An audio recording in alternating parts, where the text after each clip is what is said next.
Hello আমার দুষ্ট প্রিয় মিষ্টি বন্ধুরা, তোমরা সকলে কেমন আছো? বন্ধুরা, তোমাদের জন্য নতুন একটি গল্প নিয়ে চলে আসছি। বন্ধুরা, তোমরা আমাকে যে পরিমাণ সাপোর্ট করেছো সেটা বলার মতো ভাষা নেই আমার কাছে। বন্ধুরা, গল্পটি না টেনে শেষ পর্যন্ত দেখলে আশা করি তোমাদের দাঁড়িয়ে যাবে এবং তোমরা হাতের কাজ করতে বাধ্য হবে। চলুন বন্ধুরা, গল্পটি শুরু করি। অরুর নামের একটা ডাস্টবিন আছে, ডিজাইনার ডাস্টবিন, যেটার ডিজাইন সে নিজেই করেছে। এই ডাস্টবিনের উপরে লেখা অরুর পার্সোনাল ডাস্টবিন, এবং ডাস্টবিনটার অবস্থান ড্রয়িং রুমের কোণে। আসতে যেতে নিলে সবার নজর প্রথমে এই ডাস্টবিনে চলে যাবে। আগের সময়গুলো হলে এটা দেখলেই তন্ময় একটা লাথি মেরে যেত, আবার লাথি মেরে আসতো। কয়েকবার এটাকে ফেলে দিতেও নিয়েছিল। ড্রয়িং রুমের কোণায় এমন হলদেটে একটা ডাস্টবিন কেউ রাখে, তার উপর ডাস্টবিনটা বিচ্ছিরিভাবে ডিজাইন করা। তন্ময় ফেলতে নিয়ে অরুর কান্নাকাটি ঠেলায় পেরে উঠেনি ফেলতে। এখন এই ডাস্টবিনের কাজ কি? ডাস্টবিনের কাজ অরুর টিস্যু নেওয়া। আপাতত ডাস্টবিন অর্ধেক টিস্যু দিয়ে ভর্তি। কারণও আছে, গত পরশু একটি জনপ্রিয় নাটক হয়েছিল আর টিভিতে। নাটকের নাম বড় ছেলে। অরু সেই নাটক দেখে কেঁদে কেটে শেষ। টিস্যুর প্রয়োজনে সেদিন ডাস্টবিন অর্ধেক ভর্তি হয়ে গেল। এই যে সাতসকালে ঘুম থেকে উঠেই হাতে টিস্যু নিয়ে এসেছে সে। আকাশ ডাইনিংয়ে বসে ব্রেকফাস্ট করছে। অরুর হাতের টিস্যু দেখে নাক কুঁচকে বলল, ঠিক, এই তুই আমার সামনে থেকে সর। এমন ভাব নিচ্ছ যেমন তোমার নাক পিটপিট করে না। না করে না, আমার নাক শক্তপোক্ত, এসব পিটপিট হয় না। তোর নাক পাতলা, তাই পিটপিট করে। এক কাজ কর, তোর নাক নিয়ে আমার ক্লিনিকে আয়, সেলাই করে দেই, নাক পিটপিট দূর হয়ে যাবে।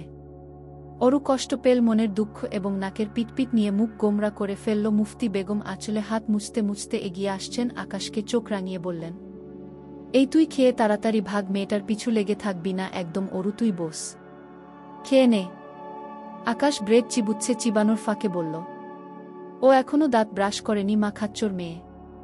অরু রেগে গেল, মাথা গরম করে দিবে না বলে দিলাম, বলে দিয়ে আমাকে উদ্ধার করে দিলি। বলেই হাসতে লাগলো। অরু রেগে সেখান থেকে চলে এলো। বারান্দায় ঝুলানো টিয়া পাখিটি ঝিমিয়ে পড়েছে। অরু দাঁত মাজতে মাজতে উকি দিল পাখিটিকে। চোখ বন্ধ করে রাখতে দেখে এগিয়ে আসলো। তারপর বেসামাল ভঙ্গিতে খাঁচা খানা নেড়ে দিল। পাখিটি চেঁচিয়ে বন্দি খাঁচার মধ্যে ধরফর করে উঠল। তারপর অরুর ৩২ দাঁত দেখে শান্ত হয়ে গেল। আবারও নিজের জায়গায় বসে ঝিমাচ্ছে। অরু পাখিটিকে কিছুক্ষণ বিরক্ত করার প্রত্যাশায় রইল, তবে পাখিটি বিরক্ত হচ্ছে না, নিজের মতো ঝিমিয়ে রয়েছে। আনইন্টারেস্টিং টিয়া পাখি তুই, ধুর। সম্ভবত ৩ বছর হবে পাখিটি তার কাছে। ছোট টিয়া পাখিটি এখন বড় হয়ে গেছে, কথা বলতে জানে টুকটাক, তবে বলে না, খুব অলস। একদম অরুর মতো, নিজের মতো পাখিটিকে হতে দেখে অরু বেশ হতাশ। পাখিটিকে আত্মবিশ্বাসী, সাহসী, কর্মজীবী করতে চাওয়া তার মন এখন বেশ হতাশ। টিয়া পাখিটি তাকে তন্ময় এনে দিয়েছিল। অরুর স্পষ্ট মনে আছে সেই দিনটির কথা হয়েছে এমন। অরুকে সুমিতা বেগম মেরেছেন। মারার অবশ্য কারণ রয়েছে। সুমিতা বেগম আটা গুলিয়ে রেখেছিলেন, রুটি বানাবেন, অথচ তিনি এসে দেখেন আটাতে এক গামলা পানি ঢেলে তা মতে যাচ্ছে। অরু পাকনামি করে মায়ের সাহায্য করতে নেমেছিল বেচারি। ব্যাস, রাগের মাথায় অরু বেশ কিছু মায়ের খেয়েছে। মায়ের থেকে মার খেয়ে পেট ভরে গিয়েছে। বিদায়, সারাদিন কিছুই খেল না। মূল কথা, সে রাগ করেছে। দরজা আটকে ঘরে পড়ে আছে, কারো ডাকের সাড়া শব্দ করল না। রাতে বাড়ি ফিরে তন্ময় তাকে গম্ভীর স্বরে ডাকে। অরু মনে মনে তন্ময়কে খুব ভয় পায়, যা সে কখনো দেখায় না। শুনেছে ভয় দেখালে ভয় বেশি পেতে হয়। তাই যখন তন্ময় ডাকল দৌড়ে বেরোয়নি, তবে সময় নিয়ে ঠিক দরজা খুলে বেরোল। তখন তন্ময় তার হাতের পাখি সহ খাঁচাটি অরুকে দিল। তারপর ধমকের সুরে বলল, এক্ষুনি গিয়ে খেতে বস, যা। পাখি পেয়ে খুশিতে অরু ২ প্লেট খাবার একাই খেয়ে নিয়েছিল। হা হা। স্কুল ড্রেস পরিহিত অরু কাঁধে ব্যাগ চেপে নিচে নেমে এলো। দীপ্ত তখন ডাইনিংয়ে বসে তৈরি হয়ে গিয়েছে। জনাব অরু তার পাশে বসে দ্রুত ব্রেকফাস্ট করতে শুরু করেছে। বাইরে থেকে মার্জির কণ্ঠ শোনা যাচ্ছে, অরু, তাড়াতাড়ি। মার্জির ডাকে সে ব্রেড হাতে নিয়ে বেরিয়ে পড়ল। পেছনে দীপ্ত। অরুর দেখাদেখি একই কাজ করল দুজনের পেছনে। সুমিতা বেগম বললেন, আরে ঠিকভাবে খেয়ে যাবি তো? তার কথা দুজনের একজনও শুনল না। মার্জি সাইকেল হাতে দাঁড়িয়ে। পাশে তার ভাই এহসানও এসেছে। তাদের বাড়ি পাশের লাইনে। হাতে সময় থাকলে যাওয়ার সময় মাঝে মধ্যে অরু দীপ্তকে সাথে নিয়ে যায়। তারা প্রায় সময় একসাথেই যাতায়াত করে। এমন সময় পাশের বিল্ডিং থেকে অয়ন বেরিয়েছে। অয়নকে দেখে এহসান হেসে এগিয়ে গেল। তাদের সাথে যোগদান হলো দীপ্ত। তাদের ৩ জনের পেছনে মার্জি আর অরু হাঁটছে। নাকটা এমন লাল হয়ে আছে কেন? আর বলিস না, মজার ব্যাপার ঘটেছে শুনেছিস?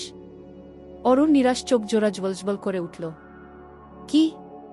মুবিন স্যার সুমনার নামে প্রিন্সিপালের কাছে নালিশ দিয়েছেন, তাকে নাকি সুমনা বিরক্ত করে। বলেই হো হো শব্দে হাসতে লাগল মার্জি। অরু চিন্তিত সুরে বলল, শুনেছিলাম তো তাদের রিলেশন চলছে। আর রিলেশন? মুবিন স্যার হয়তো এই মেয়েকে চিনে ফেলেছেন, তাই আগাতে নিয়ে ফিরে এসেছেন।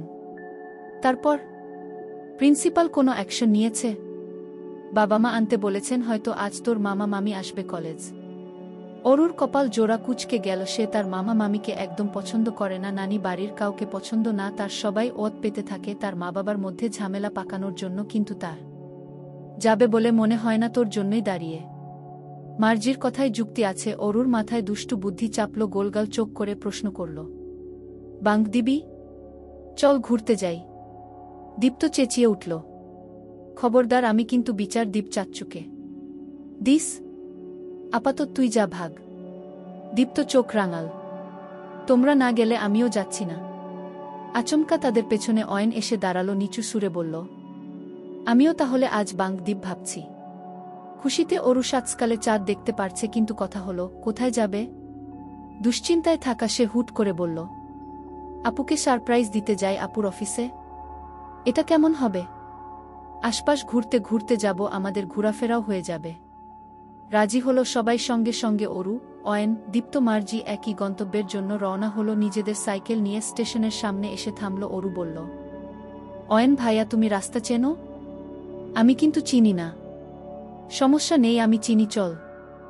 সাইকেল করে এতটা পথ অতিক্রম করা সহজ বিষয় নয়। মাঝরাস্তায় অরুর খিদে পেয়েছে, দীপ্ত বলল তারও খিদে পেয়েছে। অয়ন তাদের নিয়ে একটা হোটেলে ঢুকল, তখন অলরেডি 12টা বেজে গিয়েছে। সারা রাস্তায় তারা যেভাবে হইচই করতে করতে এসেছে, সময় তো যাবেই। পরোটা ভাজি অর্ডার করল সবার জন্য, খেতে নিয়ে তাদের মধ্যে আলাপ আলোচনা চলছে। মার্জি বলল, অয়ন ভাই, তোমাকে নাকি সুমনা পছন্দ করে? তো? দীপ্ত বলল, তন্ময় ভাইকেও পছন্দ করে। এই মেয়ে পছন্দ বললে ভুল হবে একদম, আমার ভাইয়ের গলায় ঝুলে পড়তে চায় সেবার। অরু আপুর মামা মামি আমাদের বাড়িতে এসে বড় চাচ্চুর সামনে একটু বাজিয়ে গিয়েছে, মানে তারা নিজের মেয়ে আমাদের বাসায় দিতে চায়। অয়ন নাক ছিটকে বলল, ক্যারেক্টারলেস মেয়ে। হুট করে অয়নের চোখ হোটেলের বাইরে চলে গেল। সুমনা সহ বেশ কিছু ছেলেমেয়েদের একসাথে যেতে দেখল, সেটা সে অরুকে বলল। অরু সঙ্গে সঙ্গে টেবিল থেকে উঠে দাঁড়িয়ে বাইরে বেরিয়ে এলো, তার পিছু পিছু বাকিরাও বেরিয়ে এসেছে। অয়ন ঠিক দেখেছে সুমনার সাথে 2টো মেয়ে আর 4টা ছেলে রয়েছে। অরু নাক মুখ কুঁচকে ফেলল। অয়ন বলল, ওরা মনে হয় পার্কের দিক যাচ্ছে। মার্জি বলল, আমরাও যাই, গিয়ে দেখি কি করে। সুমনা কি সেইফ ওদের সাথে? এখানকার একটা ছেলে মেয়েও ভালো না। অয়ন শেষে ছেলেটাকে দেখিয়ে বলল, এই ছেলেটা বেশ কিছু মেয়ের জীবন নষ্ট করেছে। মেয়েদের সাথে খারাপ কাজ করে তা ভিডিও করে ব্ল্যাকমেইল করে। অরু চিন্তিত সুরে বলল, তাহলে তো সুমনা সেইফে নেই, আমরা ফলো করে কিছুটা দেখি। অয়ন মাথা দোলাল। সুমনাদের ফলো করতে করতে দুপুর 3টা বেজে গেল। আপাতত সুমনারা পার্কের সামনে দাঁড়িয়ে ভেতরে যাবে মনে হয়। ওদের দলের একজন দৌড়ে দোকানের দিক ছুটেছে ফিরেছে, বেশ কিছু সিগারেট নিয়ে। অরু আর মার্জি মুখে হাত দিয়ে রয়েছে, তারা দুজন অবাকের সপ্তমে। তারপর দেখো সুমনারা সবাই গোল হয়ে একটা গাছের পেছনে বসেছে এবং লুকিয়ে সিগারেট খেয়ে যাচ্ছে। অরু ঘুরে দাঁড়িয়ে বলল, আমরা চলে যাই, চলো।